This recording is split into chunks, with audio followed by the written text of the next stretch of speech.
ನಾಗರಿಕರಿಗೆ ಕೆಲವರು ಟೀಕೆ ಮಾಡ್ಬೋದು, ಕೆಲವು ಮಾಧ್ಯಮದವರು ದಿನ ಫೋಟೋ ಹಾಕ್ತಾ ಇರ್ಬೋದು. ನಾನೇ ಅವಕಾಶ ಮಾಡ್ತೀವಿ. ಎಲ್ಲೂ ಕೂಡ ನಾನೇ ಮುಂಬೈಗೆ ಹೋಗಿದ್ದೆ, ಹಂಗ ಮೂಲೆ ಕಸರಾಶಿ ಎಲ್ಲೂ ಬಿದ್ದಿತ್ತು, ಬೇರೆ ಬೇರೆ ಕಡೆಲ್ಲ ಬಿದ್ದಿದ್ದು. ನಾನು ಇಲ್ಲ ತಪ್ಪು ಅಂತ ಹೇಳಿದ್ದೆ. ಕೆಲವರು ದುರುಪಯೋಗ ಮಾಡ್ತಿರ್ತಾರೆ. ನಮ್ಮಲ್ಲೂ ಕೂಡ ನಾನು ಕೆಲವು ಕ್ಯಾಮ್ರಾಗಳನ್ನು ಹಾಕ್ಸಿದ್ವಿ, ಇನ್ನ ಹೆಚ್ಚಿಗೆ ಕ್ಯಾಮ್ರಾ ಹಾಕ್ಸ್ತೀವಿ. ಪೊಲೀಸ್ ಅವರು, ನಾವು ಕಾರ್ಪೊರೇಷನ್ ಅವರೆಲ್ಲ ಸೇರಿ ಹಾಕ್ಸಿಸ್ತೀವಿ. ಕೆಲವು ಬಂದು ಬಿಸಾಕ್ಬಿಟ್ಟು ಹೋಗ್ತಾ ಇದ್ದಾರೆ. ಈಗ ನಾವು ಐಡೆಂಟಿಫೈ ಮಾಡಿಬಿಟ್ಟು ಈಗಾಗಲೇ ಯಾರು ಆ ಥರ ಬಂದು ಕಸ ಬಿಸಾಕಿದ್ದಾರೆ ಹೋಗಿ ಅವ್ರ ಮನೆ ಮುಂದೆನೇ ಕಸ ಹಾಕ್ಸಿದ್ವಿ. ಹೇಳಿದ್ದೀನಿ ನಾನು, ಎಲ್ಲ ಯಾರು ಆ ಥರ ತಂದು ಕಸ ಹಾಕ್ಬಿಟ್ಟು ಹೋಗ್ತಾರೆ, ಹೋಗಿ ಅವ್ರ ಮನೆ ಮುಂದೆ ಕಸನ ಒಂದಷ್ಟು ಹಾಕಿ ಅಂತ ಹೇಳಿ.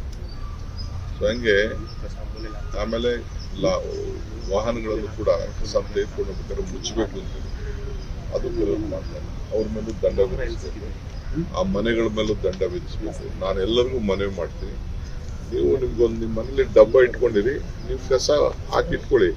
ನಮ್ಮ ವಾಹನಗಳು ಬರ್ತವೆ, ಆ ವಾಹನಗಳಿಗೆ ನೀವು ಕೊಡಿ. ಇದು ಬಂದು ಕಾನೂನನ್ನ ಈ ಬೆಂಗಳೂರು ನಗರಕ್ಕೆ ಕಸ ಹಾಕಿ ರೋಡಲ್ಲಿ ನೀವೇನಾದ್ರು ಮಾಡಿದ್ರೆ ಅದು ವಾಪಸ್ಸು ನಿಮ್ಮ ಮನೆಗೆ ಕಸ ಬರ್ತದೆ. ಈ ಎಚ್ಚರಿಕೆಯನ್ನು ಹೇಳಲಿಕ್ಕೆ ಬಯಸ್ತಾರೆ. ಈಗಾಗಲೇ ಫೈನ್ಗಳು ಹಾಕಿದ್ವಿ. ಈ ಫೈಲು ಕೂಡ ಲಕ್ಷಾಂತರ ರೂಪಾಯಿ ಕಲೆಕ್ಟ್ ಮಾಡಿದ್ದೀವಿ. ರಾತ್ರಿ ಕೂಡ 12 ಗಂಟೆ 1 ಗಂಟೆವರೆಗೂ ಈ ಕಸದ ಬಗ್ಗೆನೇ ನಮ್ಮವರೆಲ್ಲ ಒಂದು ವರದಿಯನ್ನು ಕೊಟ್ಟಿದ್ದಾರೆ. ಸೊ ಅದಕ್ಕೆ ದಯವಿಟ್ಟು ಕ್ಲೀನಾಗಿ ಇಡಬೇಕು. ಒಂದಕ್ಕೆ ಒಂದು ಹೊಸ ಚಿಂತನೆ ಆಲೋಚನೆಯನ್ನು ನಾನು ಮಾಡ್ತಾ ಇದ್ದೀನಿ.